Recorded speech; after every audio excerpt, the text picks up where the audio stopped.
Bom dia, amadas irmãs, amados irmãos. Nós vamos dar continuidade hoje à nossa exposição de 1 Timóteo. Segunda parte, aí ainda bem no comecinho, dentro do capítulo 1 ainda, de 1 Timóteo. Nós vamos estudar sobre o testemunho da graça na vida de Paulo. O testemunho de Paulo, né? Que a graça operou na vida dele. O testemunho da graça na vida de Paulo. Ó Senhor Deus, que em meu coração Cristo seja o centro e todo o meu ser mostre quem Tu és. Que através da minha vida, Senhor, desse miserável pecador, que o Senhor se sirva, Senhor, de poder abençoar os meus irmãos. Pai, eu reconheço a minha limitação, reconheço a minha incapacidade, por isso eu clamo que o Teu Espírito Santo me conduza na exposição da Tua Palavra, pois sem Ele eu nada posso, Senhor. Ó Deus, é uma honra para mim estar aqui. Eu reconheço, Senhor, que isto é graça imerecida. E por isso, Senhor, eu Te louvo de todo o meu coração. Mas também dependo de Ti, Senhor. Assim eu peço que a soberba não me domine.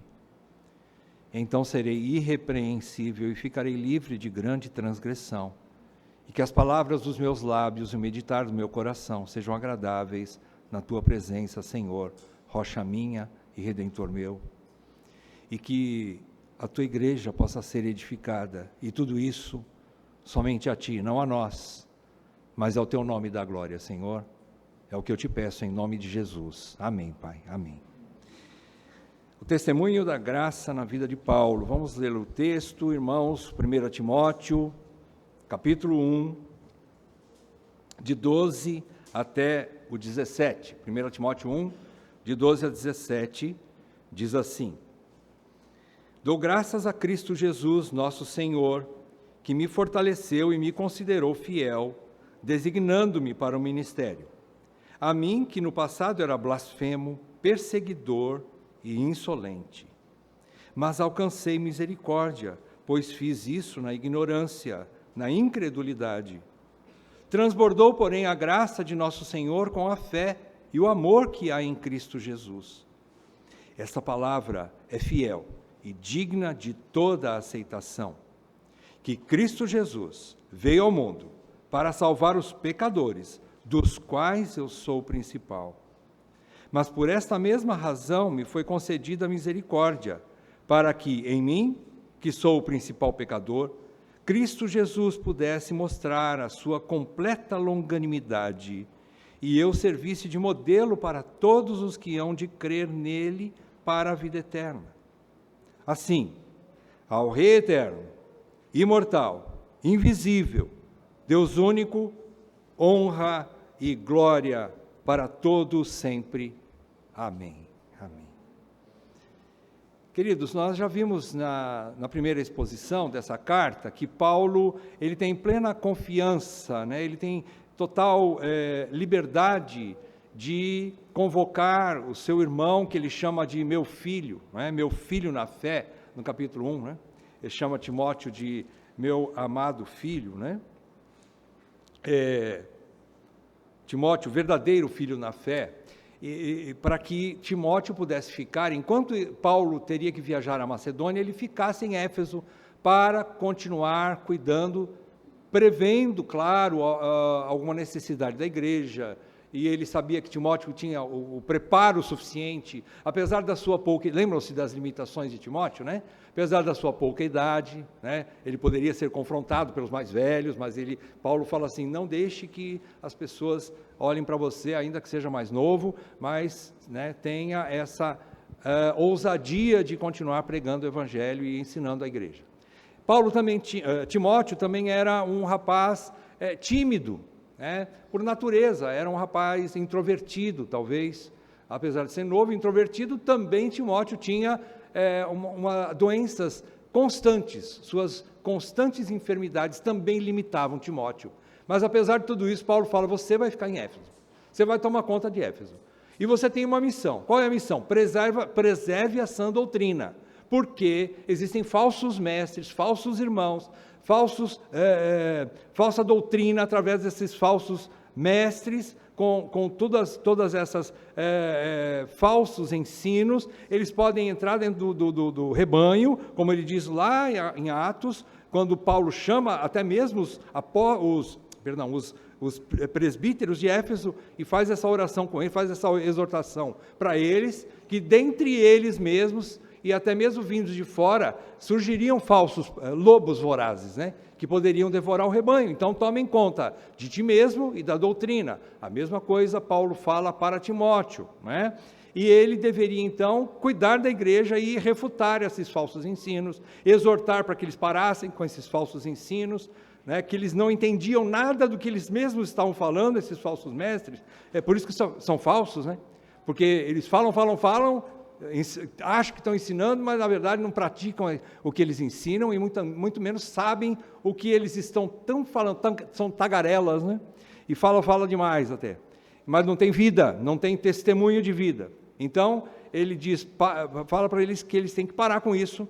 E mais do que isso, eles estão também, às vezes, não é um falso ensino, mas eles pegam partes, né, mesmo dos verdadeiros ensinos, como genealogias, né, e começam a gastar um tempão para descobrir quem era filho de quem é pai de quem, né, e fica gastando aquele tempo imenso com genealogias, números, épocas e tudo mais, né, sendo que isso só causavam discussões intermináveis, diz Paulo, e também nada edificava. Não trazia proveito nenhum, era um desserviço à igreja de Cristo, né? Então, provavelmente, Timóteo teria que enfrentar esses judaizantes. Aparentemente, Paulo começa a falar sobre judaizantes, mas também poderia ser que tinham também alguns gnósticos já no meio ali, né? A diferença entre um e outro é que os judaizantes eram legalistas e os gnósticos entravam para o lado do liberalismo total, né? Então havia essa diferença entre eles e traziam doutrinas, os gnósticos também, doutrinas ocultistas, né? As coisas de pensamento, filosofias vãs, né? Os gnósticos traziam. Então Paulo disse que Timóteo tinha que enfrentá-los, né? E apesar de eles nada entenderem, mas esses homens eram ousados, eram bocudos, né? Era gente bocudo mesmo, chegava e queria ensinar, queria assumir posições, né? Então eles tinham essa tipo de personalidade forte, né? Esses falsos mestres. Então Paulo diz, você tem que também ser ousado como eles, porque você vai ter que refutá-los, né? Paulo diz para Timóteo, né? Então é isso, para que ele pudesse então manter a igreja, ou as igrejas de Éfeso, né? Eram várias igrejas dentro da cidade, igrejas provavelmente, casas-igrejas, né? Eram pequenos grupos e depois se reuniam, mas para que as igrejas de Éfeso, em Éfeso pudessem manter a sã doutrina, que também, como ele diz, a lei também faz parte dela, se usada corretamente, a lei também faz parte da sã doutrina que vem do Evangelho de Deus, né? É isso que Paulo, então, na primeira parte, ele falou sobre isso. Ele exortou Timóteo sobre isso. Agora Paulo vai apresentar o seu próprio testemunho, né? Um testemunho dele mesmo, para Timóteo, para transmitir às igrejas em Éfeso, né? Como se fosse uma chancela do chamado que Deus fez a ele, mostrando, apesar da sua humildade, como nós vamos perceber aqui, mas ele mostra que Deus o chamou de verdade. E não só chamou, mas ele trabalhou na vida de Paulo. E não só trabalhou na vida de Paulo, mas ele capacitou Paulo a ser um apóstolo, a ser um chamado, a exercer o seu chamado. Então ele ensina isso para Timóteo, como se Timóteo fosse ler essa carta às igrejas, né, de Éfeso, e também para que Timóteo pudesse se espelhar em Paulo, porque apesar do chamado, Paulo se mostra de maneira bastante humilde, entendendo que ele só tem um chamado pela graça. Então ele não é pastor por mérito, mas ele é um pastor ou um apóstolo por graça de Deus. A graça vai aparecer aqui de várias vezes, várias maneiras que ele expressa aqui, né? Então vamos lá. Eu vou começar pelo versículo 13, eu vou pular um pouquinho. Eu quero que nós possamos perceber a ação progressiva da graça na vida de Paulo, a ação progressiva da graça. Aqui, o subtítulo, não sei se você tem esse subtítulo, nesse trechinho de 12 a 17, a graça na vida de Paulo, ou alguma coisa semelhante, né? Tem alguma coisa que fala sobre a graça trabalhando aí na vida de Paulo, né? Esse é o assunto aqui, né? O testemunho da graça na vida de Paulo. A graça, ela começa trabalhando na vida daquele que ainda não tem a graça, é óbvio. Ela começa pelo começo. Ela começa abrindo os olhos, né? Então nós podemos chamar que a primeira ação da graça de Deus na vida de um homem, apesar de Deus ter, claro, um chamado especial para ele, como nós vemos lá em Atos, quando Paulo está perseguindo a igreja de Cristo, né, a caminho de Damasco, e ele então é surpreendido por uma imensa luz, onde ele perde até mesmo as rédeas do seu cavalo, é obrigado a parar ali e não vê mais nada, né? Então ali ele tem um encontro com o Senhor, aquele primeiro encontro com o Senhor, e ele percebe que o Senhor diz a ele: por que tu me persegues? Mas Paulo não estava perseguindo literalmente Cristo. Mas quem ele estava perseguindo? A igreja. A igreja é o corpo de Cristo. Então, Cristo chega para ele: por que você me persegue? Quem persegue a igreja, persegue o próprio Senhor da igreja, né? Persegue a Cristo. Nós vimos hoje de manhã, quem serve a igreja, serve o Senhor Jesus, como nós vimos ali na finalização do Rodrigo, não é? Em Mateus 25, né, se não me engano. Então, da mesma forma, quem persegue a igreja, persegue Cristo, que é o Senhor da igreja, o marido da igreja, né? Por que você está perseguindo minha esposa? E Paulo, então, é confrontado ali, enfim. E ali foi o começo. Apesar de ele ficar cego, ali ele viu, ali ele teve a visão. Foi a primeira o primeiro encontro, né, de Paulo com Jesus, né? Literalmente, o Senhor apareceu a Paulo, e ele ficou cego, mas ele viu em seu coração a grandeza desse Deus soberano, Jesus Cristo, né? Ele viu. Então a graça primeiro revela, veja o versículo 13, diz assim: a mim, que no passado, veja, não agora, a gente espera dos nossos irmãos, de nós mesmos, que somos convertidos, de fato, uma novidade de vida. Eu era assim, mas agora não sou mais.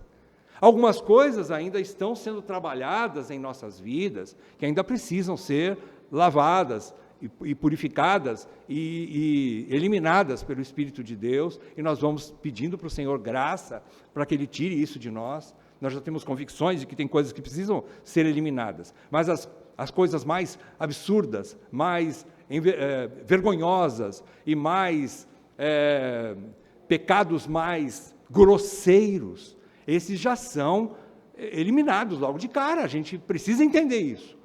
O crente que não tem essa visão, então ele não tem a visão. Parece, né? Eu estou falando a mesma coisa aqui, né? Então ele não teve um encontro com Cristo.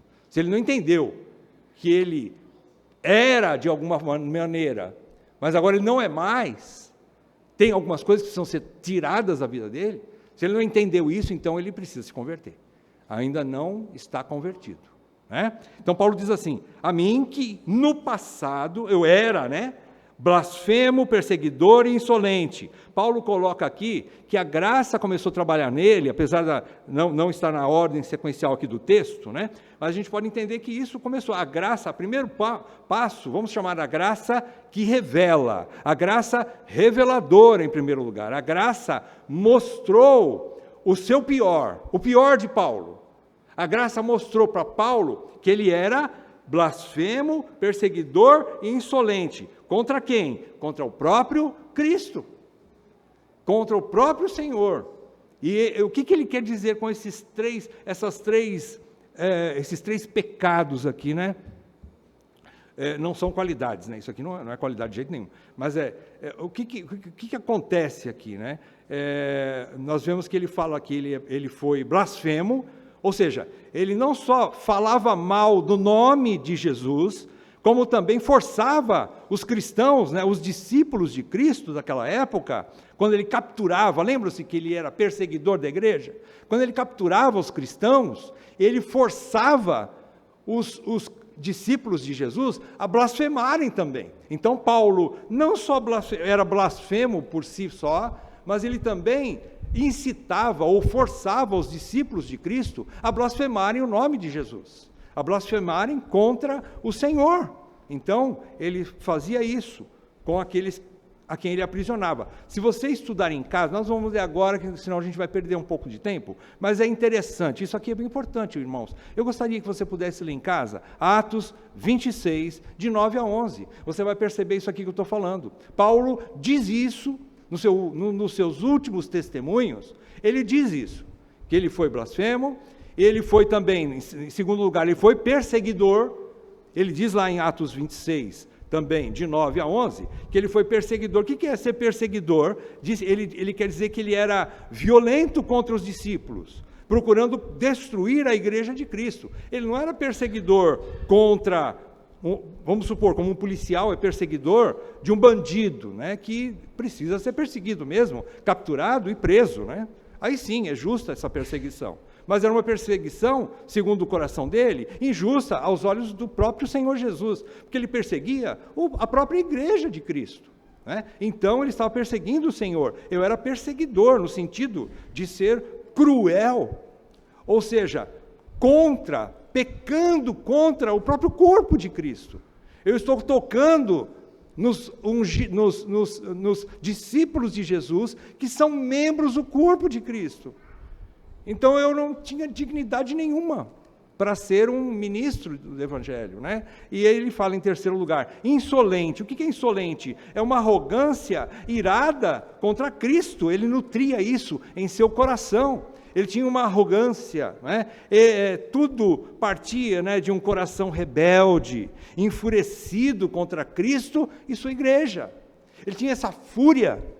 Por isso que ele era temido em toda a Judéia, em toda o Oriente Médio, pode-se dizer. Paulo era conhecidíssimo como um cidadão romano, apesar de ser judeu, mas ele tinha a nacionalidade romana, ele era um soldado de elite, ele era um líder, como um comandante de tropas, e era muito conhecido pela sua fúria.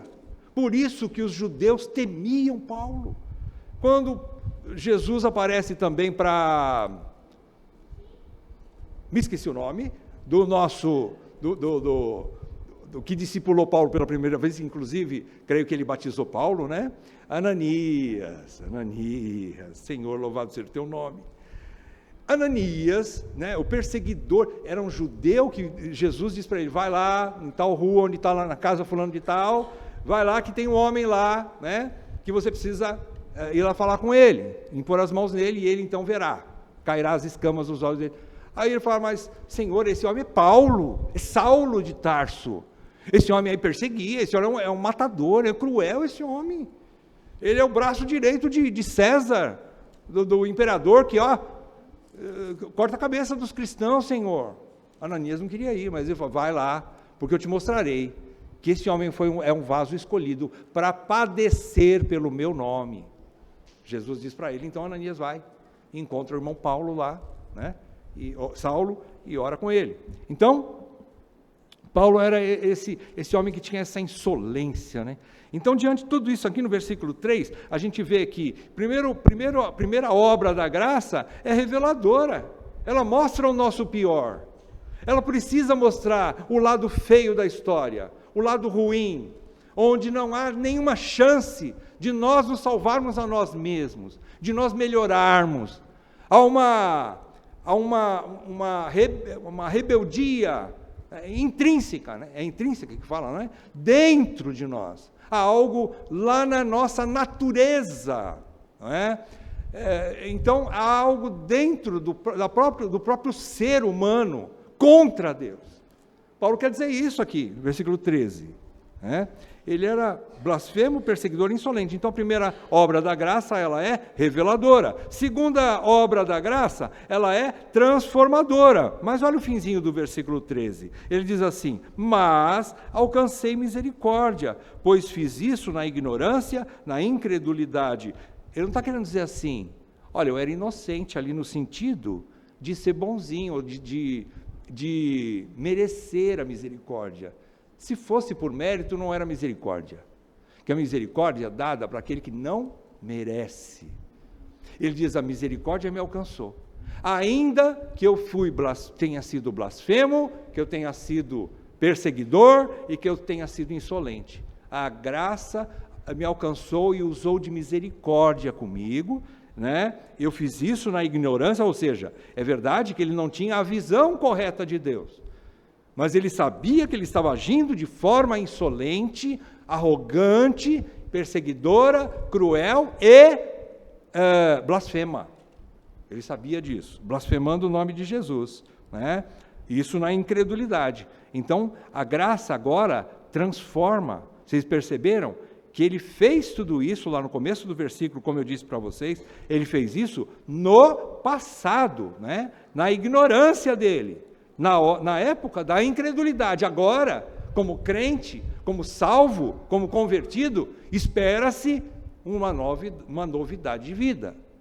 Um novo homem, um novo Paulo, um novo Saulo, né? Que agora é Paulo, né? Espera-se isso. Agora há uma nova vida. Olha o versículo 14 também, dentro dessa esfera da graça que transforma. Versículo 14. Transbordou, porém, a graça de nosso Senhor com a fé. Ele era incrédulo, né? Agora transbordou, a graça veio e me trouxe a fé em primeiro lugar. Eu não tinha fé, mas a graça transbordante trouxe fé. E também trouxe amor, né? A graça transbordou, a graça de nosso Senhor transbordou na minha vida, Paulo falando, né? Com a fé e o amor que há em Cristo Jesus. Ou seja, Paulo está querendo dizer o seguinte, que a graça transbordou como se fosse um tsunami, né? Ninguém podia impedir a graça de Deus. Isso é que é maravilhoso, né? A graça que mostrou a feiura de Paulo, agora traz o remédio para Paulo, né? A graça transborda em misericórdia e concede para ele o que ele não merecia. Isso é misericórdia, né? Deu fé para Paulo. Paulo, a fé quer dizer como se fosse a luz que fez com que Paulo agarrasse o único salvador da vida dele, Jesus, a quem ele perseguia. Agora passa a ser o amor da vida dele, passa a ser o Senhor da vida dele. Paulo se apaixona agora por Jesus. Olha só que coisa. Aquele a quem ele odiava, Paulo odiava Cristo, e consequentemente perseguia a igreja por ódio a esse falso Deus naquela época, né, que ele pensava ser. Agora ele é apaixonado por Jesus, o seu coração é de Cristo, né? Transborda em graça, essa graça transborda em fé e amor para com Jesus Cristo, a quem anteriormente ele odiava.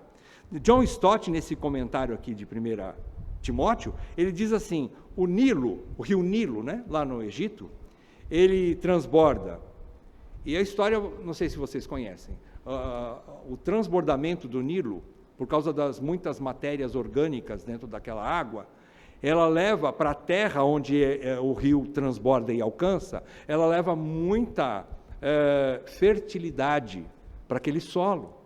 Então, a frase antiga, né, que o Stott compartilha, não é dele, tá? É uma frase antiga que Stott compartilha e diz assim, o Nilo transborda, as colheitas são abundantes. Há uma tragédia em primeiro lugar, né? Há um transbordamento, há um alagamento ali, né? Mas depois aquela água baixa, a matéria orgânica entra no solo e aquele solo fica rico. E aí ele nasce uma novidade de vida, nasce uma nova vida naquele solo que foi atingido por aquela enchente do Nilo, né? E aí então as colheitas são abundantes. Aí essa frase liga, da mesma forma que o Nilo, né? Aí fala assim, a graça transbordou e a fé e o amor brotaram. É interessante isso, né? É interessante que é isso que acontece na vida do crente, né? Muitos de nós aqui odiávamos crentes, né? Antigamente, quando a gente não tinha a luz de Deus ainda, né? Nem todos nasceram em berço evangélico. Eu, por exemplo, sou um deles. Me converti com 26 anos. E antes disso, eu tinha muita dificuldade com os chamados crentes, né? Eu tinha ódio, desculpe falar, mas era verdade, né? E eu não tinha nenhum prazer em estar com essas pessoas. Hoje eu amo o povo de Deus. Deus fez isso. Isso não houve participação minha. Eu sei disso. Mas Ele mudou meu coração. Ele é poderoso para fazer isso no pior dos pecadores. Ele é poderoso para fazer isso. Então, houve esse transbordar dessa graça, né, que transforma. Então agora Paulo, ele está falando assim, agora há uma novidade, eu era blasfemo, perseguidor, odiava Cristo, e matava mesmo os cristãos, mas agora a graça que revela, que me mostrou meu lado feio, que eu me prostrei diante de Cristo, agora também me mostra a beleza de Cristo. Então eu amo, eu sou apaixonado por esse Cristo. Vocês perceberam os dois lados do espelho, né? Da moeda, por assim dizer, né?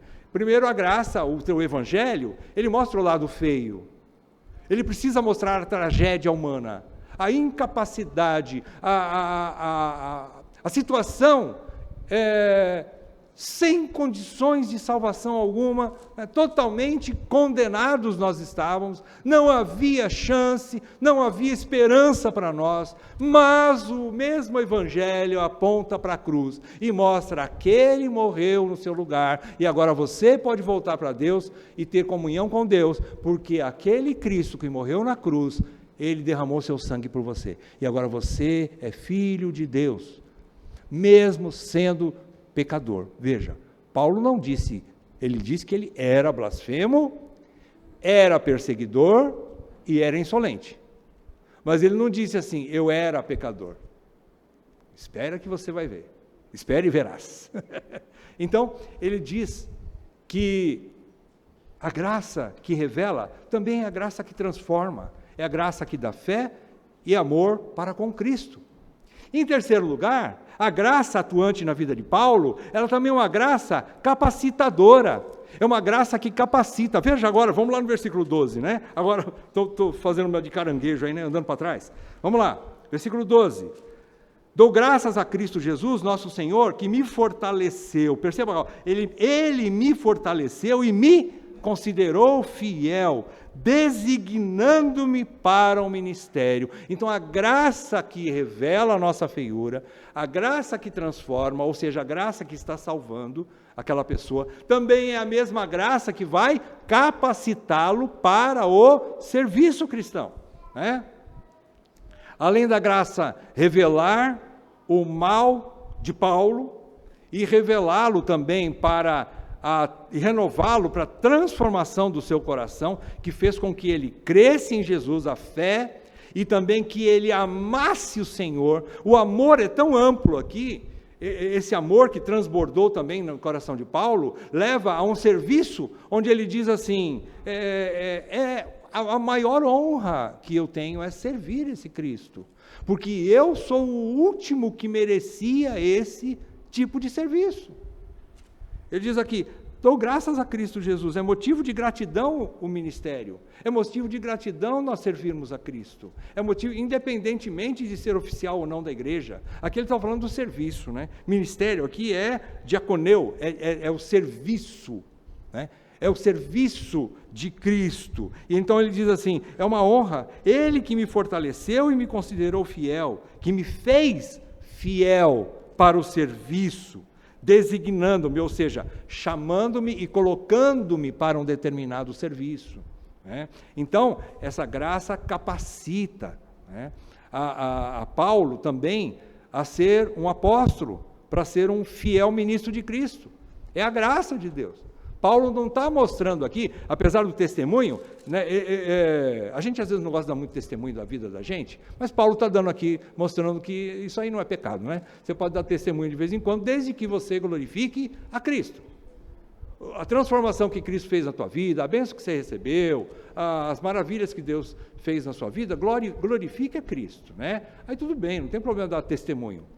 Você não pode falar que você conseguiu isso com a sua própria força, com a sua própria sabedoria. Paulo não está falando isso, né?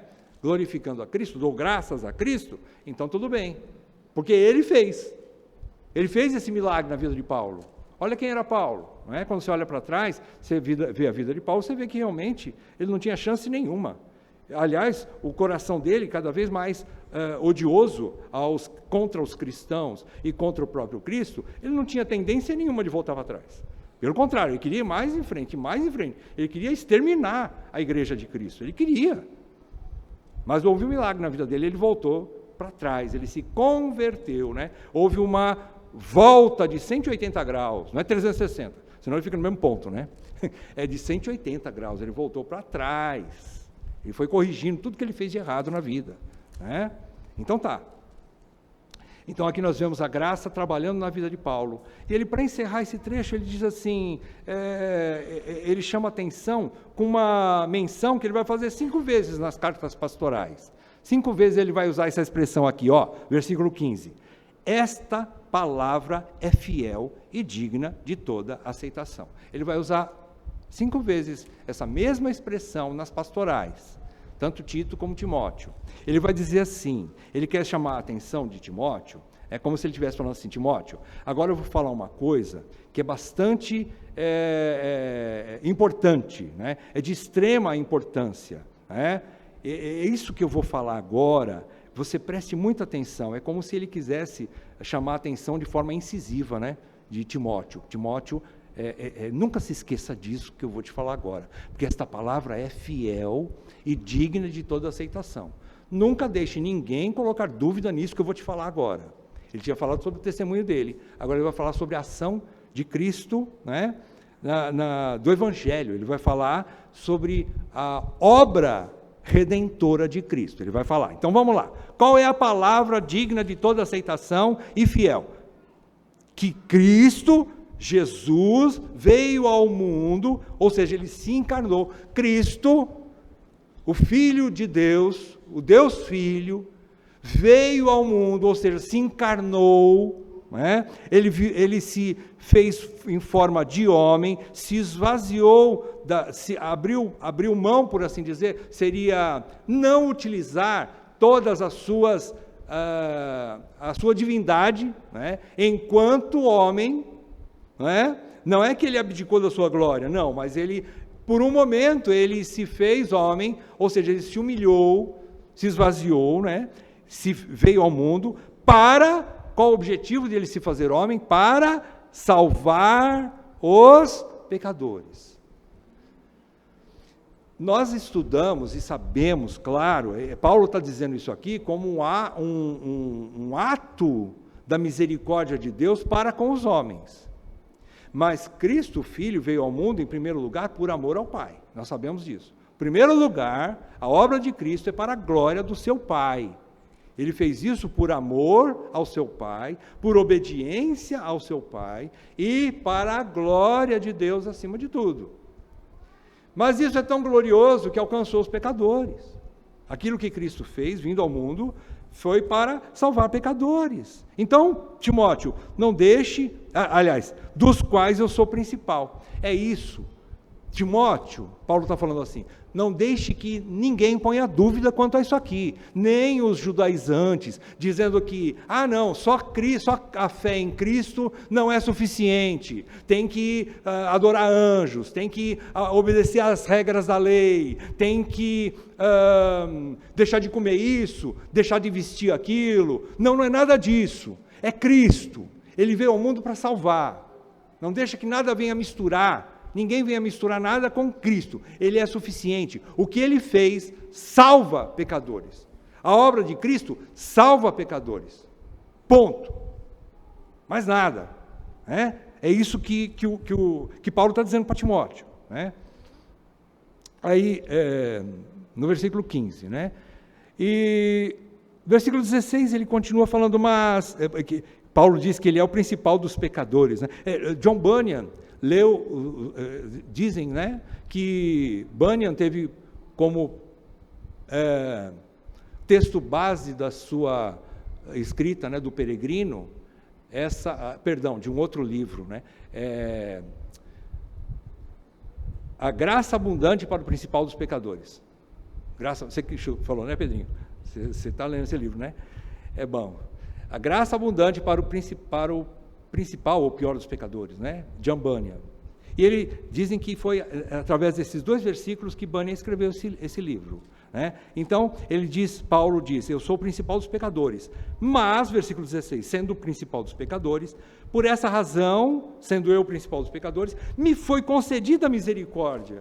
Ou seja, Deus pegou o pior que tinha na época, o lixo pior, não é, que tinha na época, porque Aí a gente fica pensando assim, mas Paulo diz que lá em Filipenses, né, que ele diz que ele fazia isso, fazia aquilo, era rigoroso na lei, e ele era um homem obediente, ele fazia isso, fazendo tudo para Deus, de acordo com a regra. E ele olha para aquilo, Paulo mesmo olha para aquilo e diz, tudo isso é esterco, tudo isso é perda. Como é o texto mesmo? Como? Isso, Filipenses 3, de 4 a 11, né? Não considero isso mais como algo que me devo gloriar, mas isso aqui agora para mim é esterco. Ele reconhece, eu sou o principal dos pecadores, eu sou o primeiro que devia estar na lista dos condenados, mas eu sou, pela graça de Deus, aquele que ele chamou para servi-lo como apóstolo. Então ele diz assim, por essa causa, por essa razão, mesmo eu sendo o principal dos pecadores, né, me foi concedida foi concedida misericórdia, para que em mim, que sou o principal pecador, Cristo Jesus pudesse mostrar, olha só o testemunho da vida de Paulo, né? Paulo como um modelo, né? Como expressão da obra de Cristo, aquilo que Cristo é poderoso para fazer. Quando os judeus, as pessoas daquela época, né, olhavam para Paulo e falavam assim, nossa, foge do homem, ele tem sangue nas mãos, e tem sangue nos olhos também, né? Fogo nos olhos, e vai perseguir a gente e vai matar. Mas aí de repente começa a olhar para Paulo, peraí, Paulo está falando de Jesus, Paulo está pregando o evangelho, ei, Paulo está ajudando os pobres, Paulo está lá no meio da igreja, ele não vai matar todo mundo lá dentro, não, acho que ele vai explodir aquela casa. Não, Paulo está lá pregando, servindo os irmãos, auxiliando os irmãos, ensinando, mas bem-aventurado dar do que receber, como Jesus diz. Paulo está lá, eita, aí aquele pessoal que olhou, viu o velho Paulo, agora vê o novo Paulo, e começa a falar assim, o que é isso? Me belisca, porque eu acho que eu estou dormindo. Parece que é uma visão que eu estou tendo. Aí ele chega em Paulo, o que é Paulo? Você não vai vir para cima dessa vez? O que aconteceu? Ele falou, não, Cristo Jesus me fez um novo homem. Eu era perseguidor, eu era blasfemo, eu era insolente. Deus tirou isso da minha vida. E apesar de eu continuar sendo um pecador, veja, ele não falou que ele era pecador, né? Ele continua sendo o pior dos pecadores, mas ainda assim, como o pior dos pecadores, Cristo o fez apóstolo, ministro do Evangelho, né? E ele vai falar isso aqui. Esse é o meu testemunho, irmãos, né? Terminando o versículo 16, né? Cristo Jesus pudesse mostrar a sua completa longanimidade, ou seja, a maior longanimidade, se a gente pudesse medir, né? Não dá para medir a longanimidade de Cristo, né? Mas é como se fosse medir, bom, esse é o pior doente que tinha, ele já estava com o pé na cova, né? Ele já estava praticamente morto, o pior de todos os doentes era Paulo, se referindo à sua maneira de viver, né? Era o pior, era o que menos tinha esperança.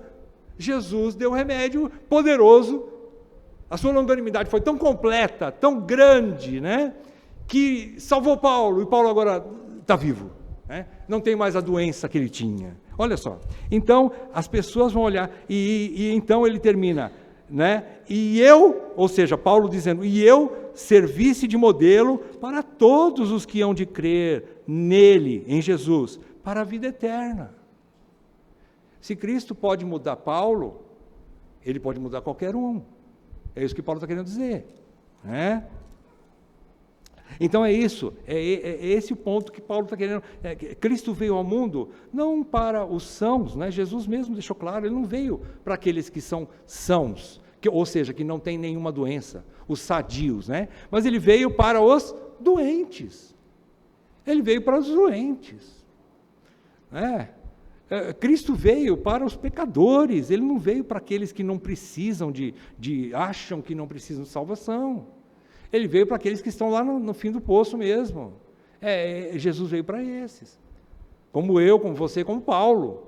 Paulo também reconheceu isso. Quando a luz veio sobre ele, ele viu. Eu não tenho nenhuma chance diante de Deus. Mas a mesma graça mostrou para Paulo que Cristo veio salvar pecadores como ele, trazer libertação para ele, como pecador, né?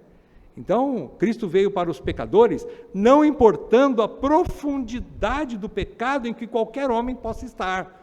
Não há pecado ou culpa que o sangue de Jesus não possa purificar.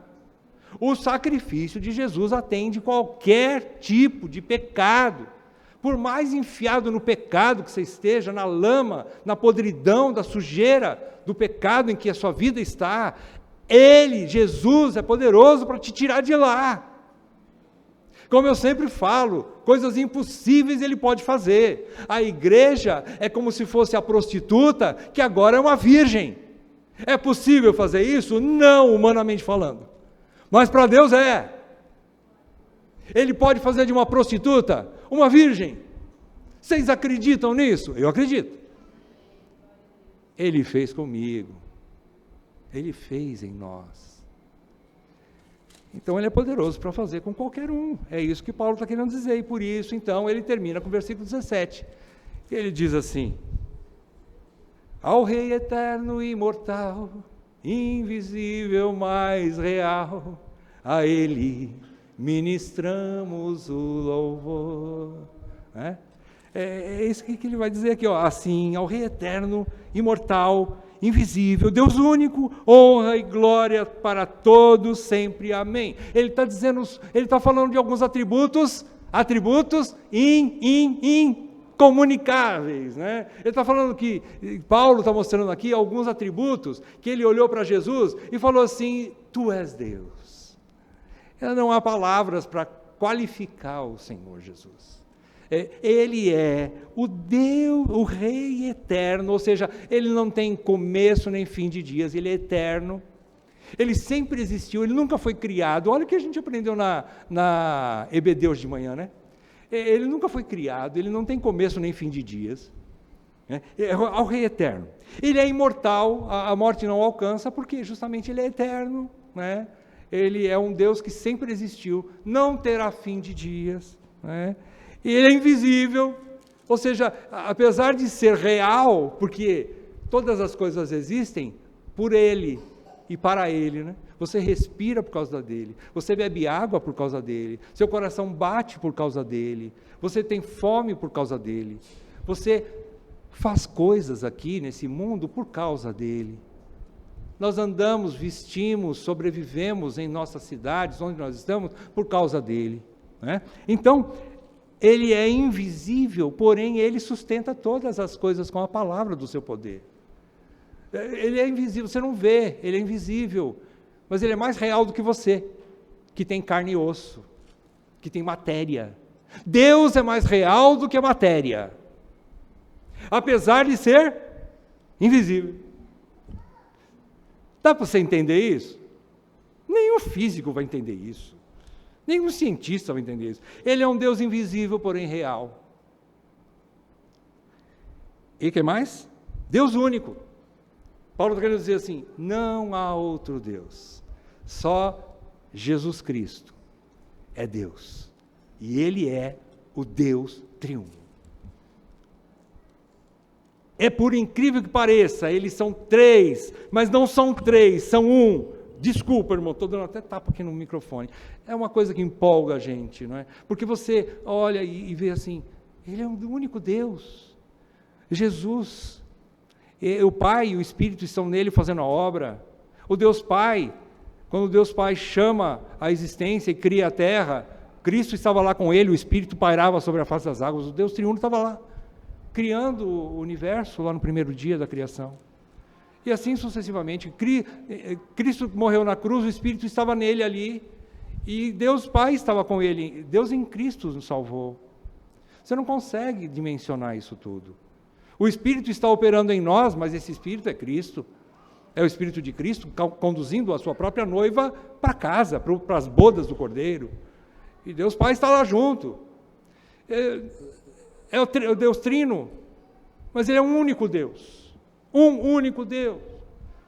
Então Paulo, A mente de Paulo explode em... O que é isso aqui? É uma doxologia. O que é uma doxologia? É uma palavra de louvor, é um cântico, né? Paulo canta aqui, nesse último versículo 17. Ele canta, ao Rei Eterno... Não, ele não canta essa música, né? Mas ele está cantando, né?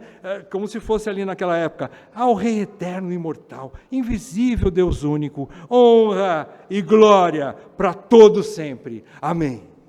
Ele adora esse Deus que mostrou a feiura dele como blasfemo, como perseguidor. Deus humilhou, a visão de Deus, principalmente os atributos incomunicáveis, como nós aprendemos aonde? No livro do C.J. Mahaney, né? Vocês lembram? Humildade. A visão dos atributos incomunicáveis nos esmaga, nos humilha, mostra como nós somos podres, pequenos, infiéis, indignos. Mas essa mesma visão explode dentro de nós de esperança, mostrando que esse Deus é o meu Deus, é o seu Deus, é o nosso Salvador. É Ele que veio até nós, Ele me amou, me deu fé nele. A fé abriu meus olhos para eu enxergar Jesus. E eu falar assim, eu creio em Jesus Cristo, eu quero Jesus Cristo, eu me consagro a Jesus Cristo, e agora eu amo Jesus Cristo. Eu tinha nojo de crente, Senhor, agora eu amo os crentes, porque os crentes são o teu corpo. Eu amo essas pessoas aí. Pode ser chato ou não, mas eu amo esses irmãos. Eu os amo porque eles são o teu corpo, membros do teu corpo. Então Paulo explode aqui em adoração, não é? No versículo 17. Ainda, uma coisa interessante aqui, ainda que o serviço ministerial fosse um motivo de gratidão para Paulo, como ele diz lá no versículo 12, no primeiro, ele diz assim, eu dou graças por Cristo Jesus, que me fortaleceu e me considerou fiel para o serviço. Ok, é motivo de gratidão servir a Cristo. Mas o coração de Paulo explodia por uma coisa maior. Servir é bom, mas esse serviço uma hora acaba. Todo ministério tem hora que acaba. Uma vez eu aprendi com o irmão Paulo Bornelli, o pastor Paulo Bornelli, que ensinou que o serviço ministerial, seja presbíteros, diáconos, né, ou todos os seus auxiliares, professoras, professores e auxiliares em todas as áreas da vida da igreja, eles funcionam como um andaime para a construção do prédio. Depois que o prédio está pronto, está finalizado, o que faz com o andaime? Desmancha. Descarta, não precisa mais do andaime. O ministério serve para a edificação.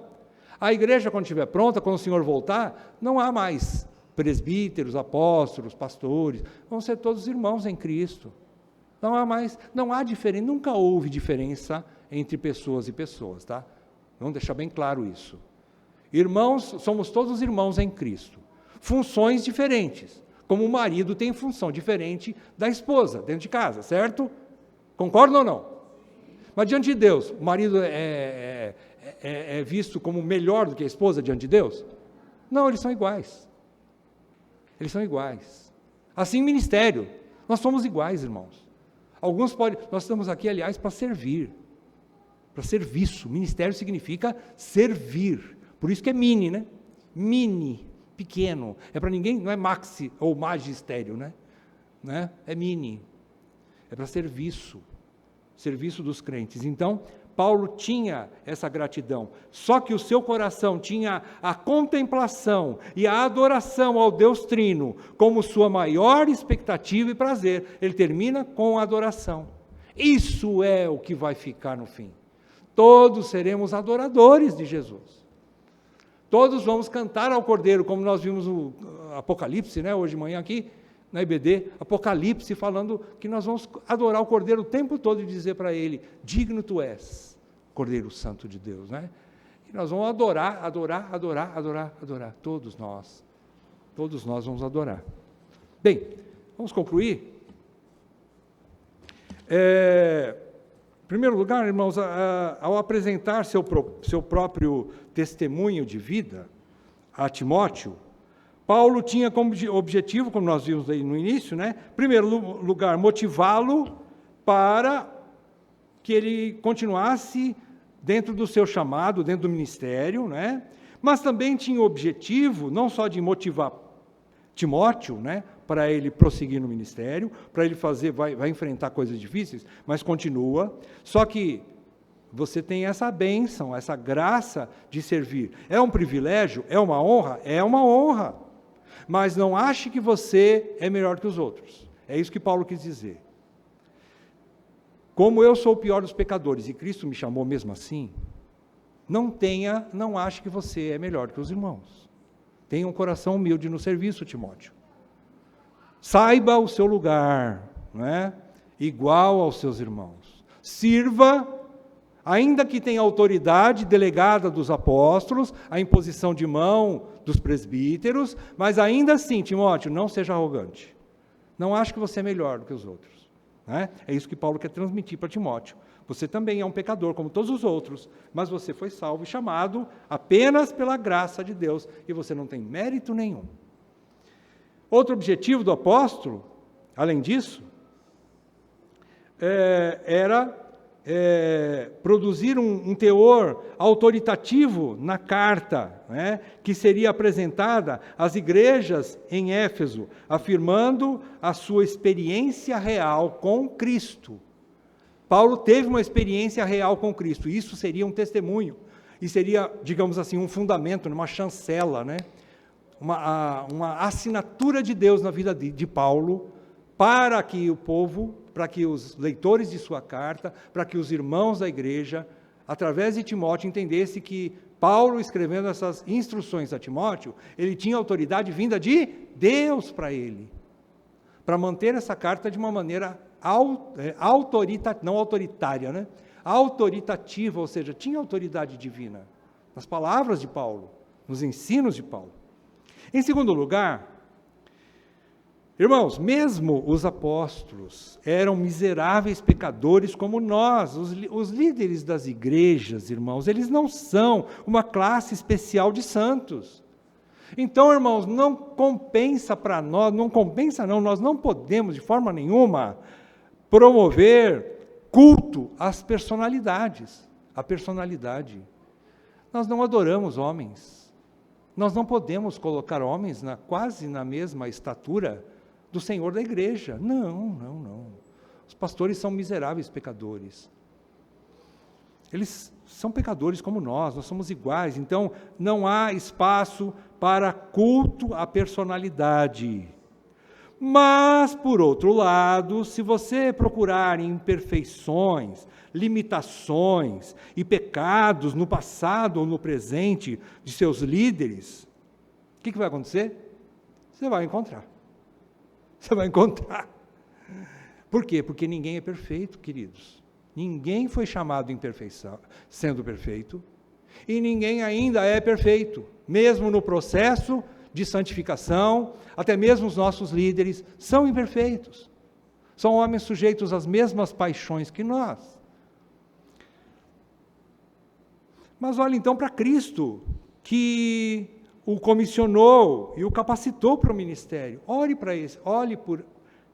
Através desses homens, olhe para o Senhor que chamou esses homens.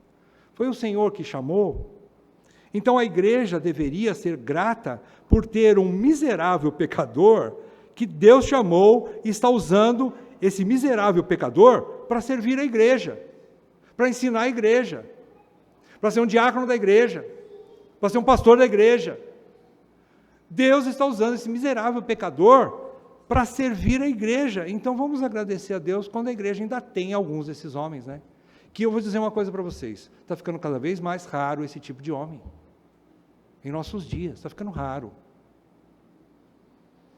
Vamos agradecer a Deus porque temos homens assim, que investem no ministério e querem continuar servindo, apesar de se sentirem os menos qualificados, os menos dignos de servir. Porém, eles têm essa missão. E a gente sobe aqui, a minha esposa sabe, né? Às vezes eu falo para ela, a gente vem tremendo aqui. Eu não estou tremendo só por medo de público. É verdade que a gente às vezes não tem facilidade em falar em público. Mas o principal público de um homem que assume um púlpito de uma igreja é Deus. É Ele que está me ouvindo aqui nessa manhã. Ai de mim, se eu pregar alguma coisa fora das Escrituras. Ele é minha principal audiência. Então eu tremo quando eu subo aqui. O Rodrigo também. E qualquer um que vai subir aqui de forma legítima, vai tremer. Não vai subir, porque ele capacita. Né? Em terceiro e último lugar, eu queria que colocasse o slide do Stott.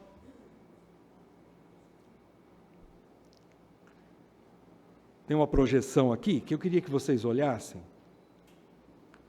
John Stott, quando eu estava estudando essa mensagem, né, acompanhando pelo comentário dele, do livro A Mensagem de 1 Timóteo e Tito, né, que ele fala sobre a igreja local. Stott diz assim,